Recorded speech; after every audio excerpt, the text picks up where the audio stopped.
Kristus dalam perjanjian lama. Ada banyak atau mayoritas orang-orang Kristen itu tidak banyak mengerti atau mengenal bahwa Yesus atau Kristus itu sendiri ada ceritanya dalam perjanjian lama. Bahkan bukan hanya ada di kitab Kejadian, Keluaran, Imamat sampai Maliaki, itu adalah cerita gambaran dari Yesus Kristus. Namun yang menjadi permasalahan adalah tidak tahu di mana letak sisi Yesus Kristusnya dan di mana letak sisi penebusannya.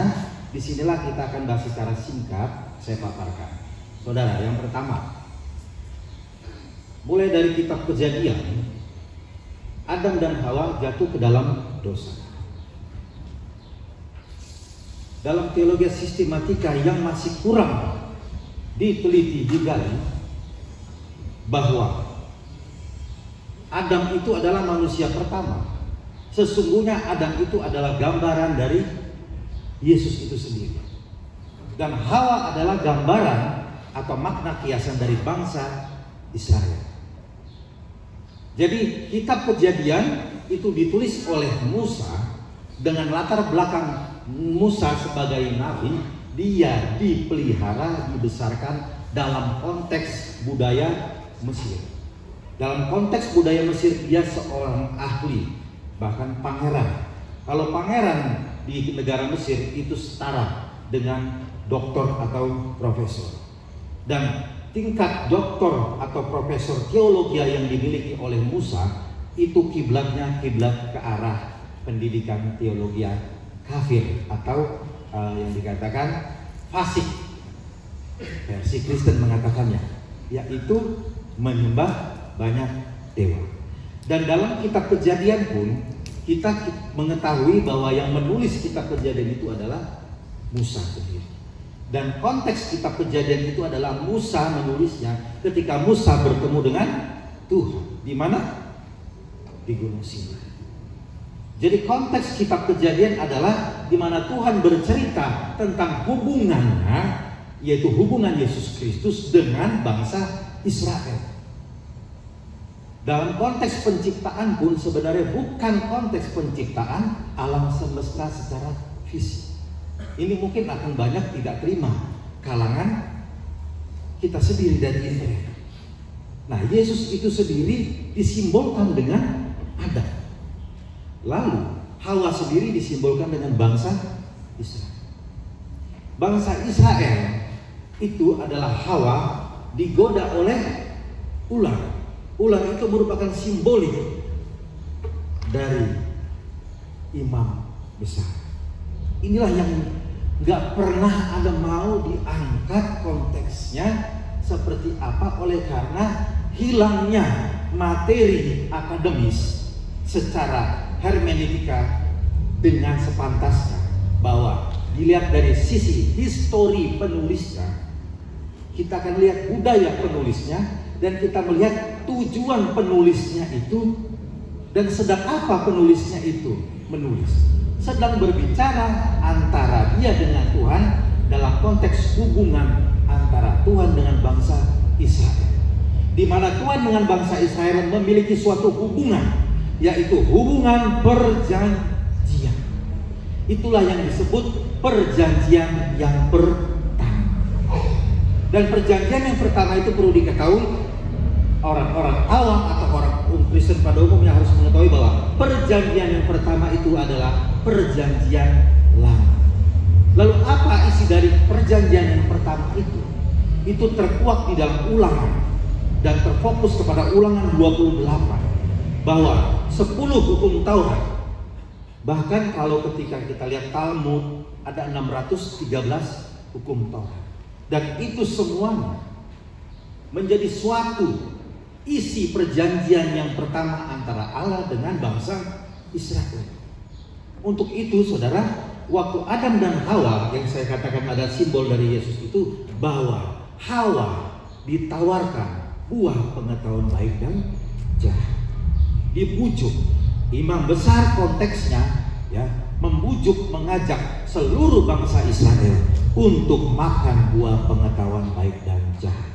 Buah pengetahuan baik dan jahat secara sistematika itu memiliki pengertian, yaitu hukum yang pertama, atau yang disebut hukum perjanjian lama, dan dalam konteks yang secara singkat dan secara viral atau mayoritas mengenalnya hukum Taurat. Jadi Hawa memberikan kepada Adam untuk hukum Taurat itu dimakan. Disinilah juga lanjutannya adalah banyak yang tidak mengetahui bahwa Yesus sendiri memakan hukum Taurat tersebut. Lalu Yesus sendiri di dalam konteksnya Adam, dia memakan buah pengetahuan baik dan jahat itu sehingga dia mengalami kematian. Lalu Adam dan Hawa melihat diri mereka telanjang.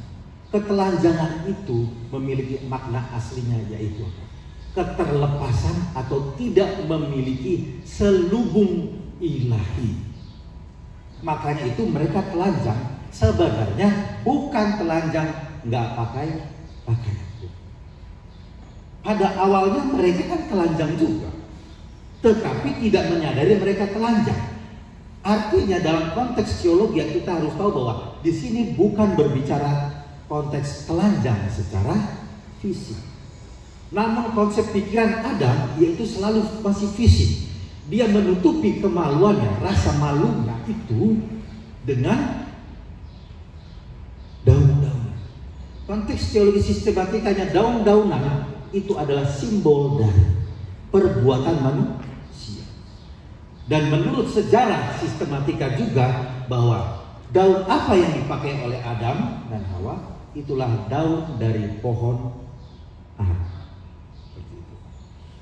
Dalam konteks ya Yesus dalam perjanjian baru diceritakan juga ketika Yesus lapar, dia ingin makan dari buah dari pohon ara. Dia melihat pohon itu banyak atau lebat daunnya, tapi tidak memiliki buah.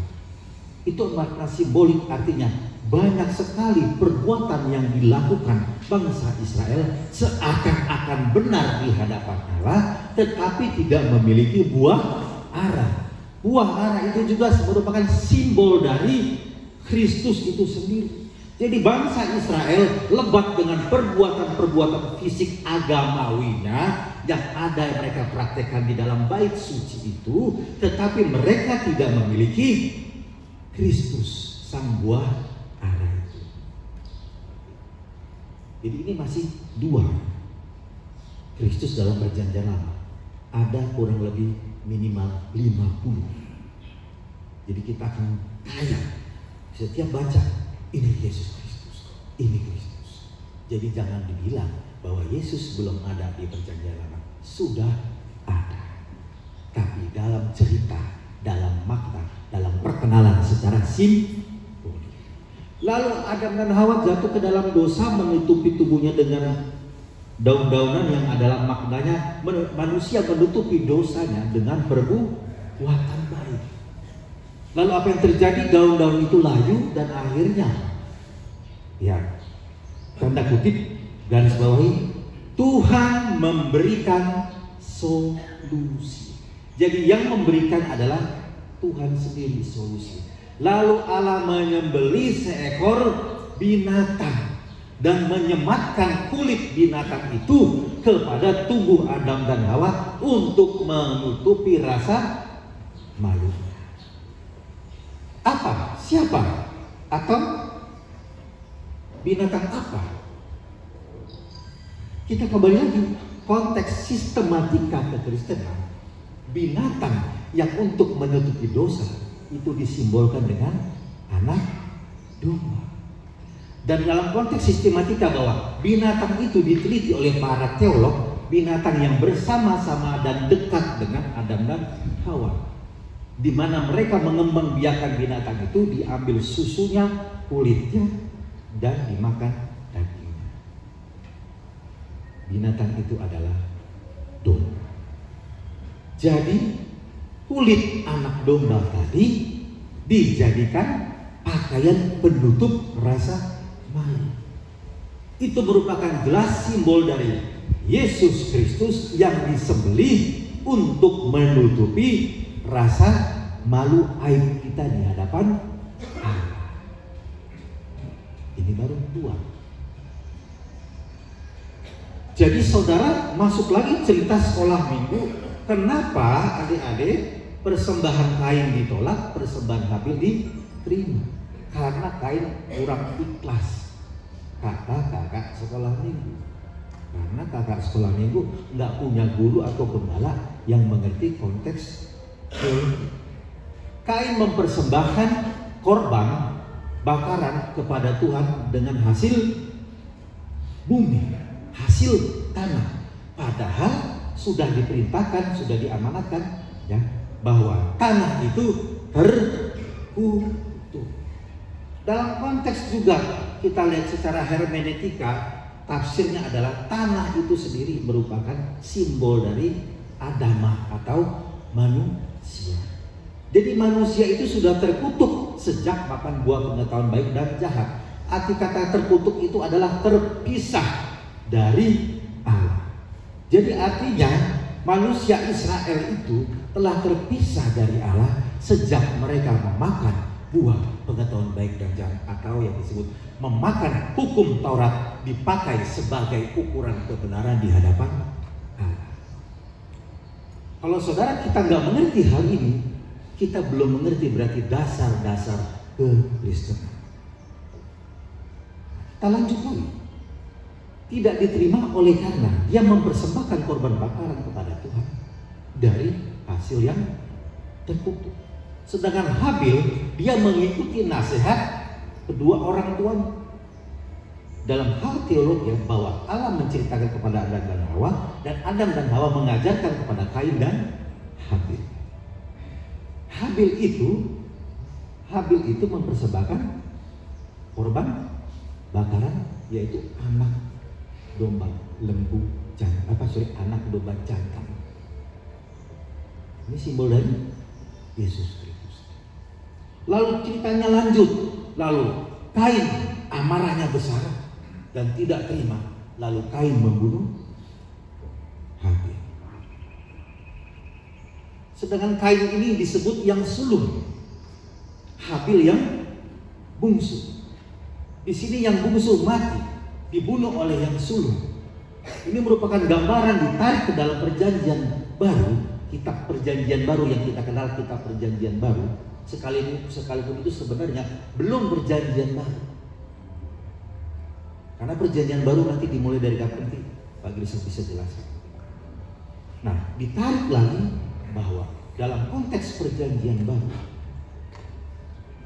jelas Habil adalah simbol dari Kristus yang dibunuh oleh yang sulung, yang pertama kali menerima mandat, menerima kabar keselamatan. Siapa?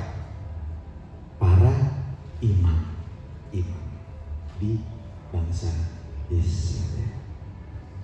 Mereka lah yang sulung. Ketika muncul yang bungsu itu dibunuh. Merupakan gambar. Lalu kalau saudara ingat bahwa ketika Adam dan Hawa jatuh dalam dosa, lalu Allah berbicara, mengatakan, dan manusia itu akan menjadi sama salah satu dari antara kita. Pernah kan baca iseng-iseng atau denger ya? Manusia jatuh dalam dosa, kisah Adam dan Hawa. Dan apa maksudnya Tuhan? Tuhan ngomong, dan manusia itu akan menjadi sama salah satu di antara kita. Wah, ini bicara Tritunggal, ini bicara pribadi Allah sendiri yang adalah roh, dan dia menjadi manusia, lalu mati dan bangkit, lalu naik ke surga dan menjadi kembali kepada kodrat ilahi dan mencurahkan kodrat ilahinya itu apa? Roh itu kembali kepada manusia yang percaya pada roh itu. Baik saudara, kira waktunya sudah ya? Baik, sedemikiannya singkat.